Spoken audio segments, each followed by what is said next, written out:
रे चरम मेरे पगले, और कितने दिन इस प्रकार अनीति अनाचार में डूबे पागलों की भांति माया संसार में भटकता रहेगा? बता। बारंबार मैं तुझे चेत दिया करता हूँ, स्मरण करा दिया करता हूँ। इतना बावला होकर सबको कैसे भूल जाता है? बता। पिछली बार जो सब आचरण दिए थे, क्या उनको कार्य में लगाया? तेरी इच्छा। जब जन्म दिया है तो प्रति मुहूर्त मैं अपना कर्तव्य कर जाऊंगा।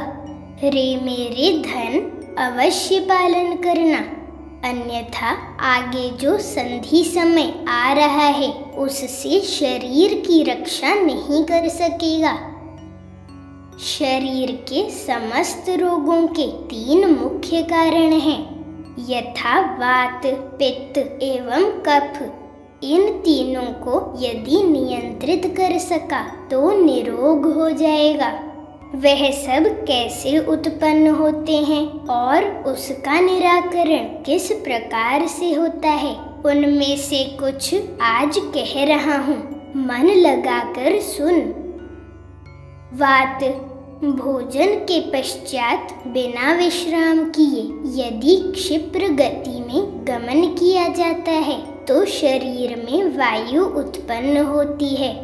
क्लेश, संताप और काम से वायु की उत्पत्ति हो जाती है, जो सदा सर्वदा शोक, अनुताप, कलह, विवाद, परश्री कातरता का भाव, अन्य की दोष चिंता, राग, क्रोध की भावना इत्यादि कुप्रवृत्तियों को मन में स्थान देता है। वायु उसके शरीर में निरापद आस्थान जमा देती है।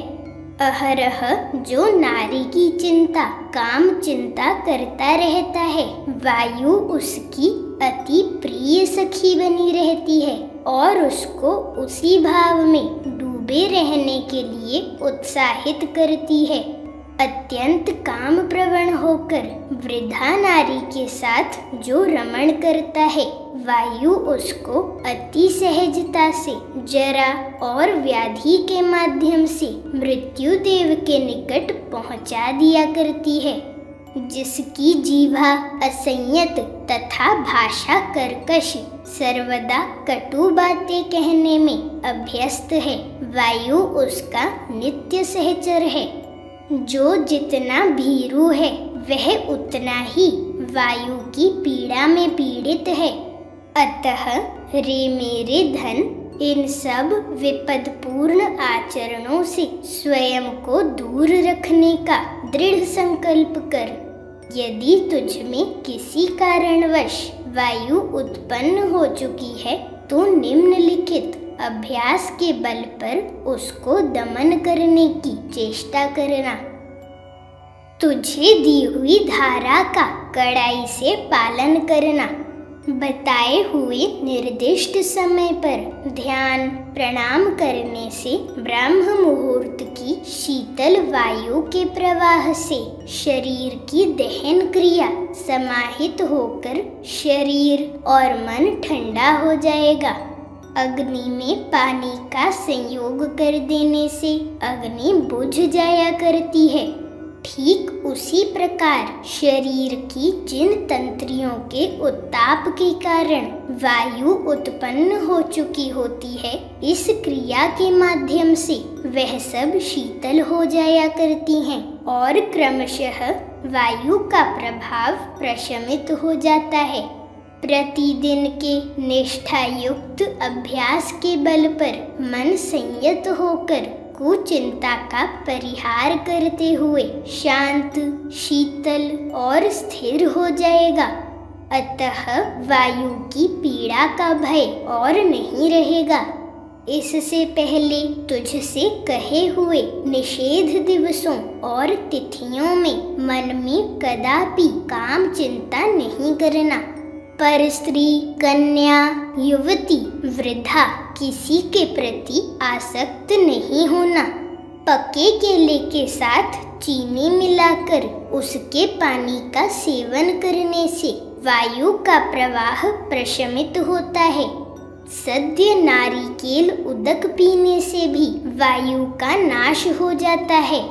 पर्युषित अन्न में भैंस की दही मिश्रित कर खाने से वायु का प्रादुर्भाव कम हो जाता है, परंतु इस नारियल पानी और दही का कदापि सूर्यास्त के पश्चात सेवन नहीं करना। कांजी में शर्करा मिलाकर पीने से शरीर से वायु कम हो जाती है। नागर मोथा मूल के सेवन से वायु का नाश होता है। ताड़, खजूर और बेल भी वायुनाशक का परिचय वहन करते आए हैं। तिल तेल ने वायु घातक के नाम से प्रतिष्ठा लाभ की है। शीतल जल से स्नान रोगी के लिए नहीं, शीतल चंदन का सेवन भी वायु के पतन में सहायता करता है। अति अल्प भोजन के साथ मात्राधिक जलपान करने से वायु का नाश होता है। रे बाबू, इस बार इतने में रह रहा हूँ। अगली बार पित्त और कफ के विषय में चेता दूंगा। धन मेरी बात जरा मन लगाकर सुनना और जो कहता हूँ श्रद्धा पूर्वक करना। देखना, व्याधि तुझे छू नहीं सकेगी। केवल एक बार निष्ठावान हो जा। आशीर्वाद करता हूँ, आचरण सिद्ध होकर यह अपार संसार सिंधु पार कर पुनः एक बार मेरी गोद में लौट आ। तेरा चिर मंगलाकांक्षी पिता।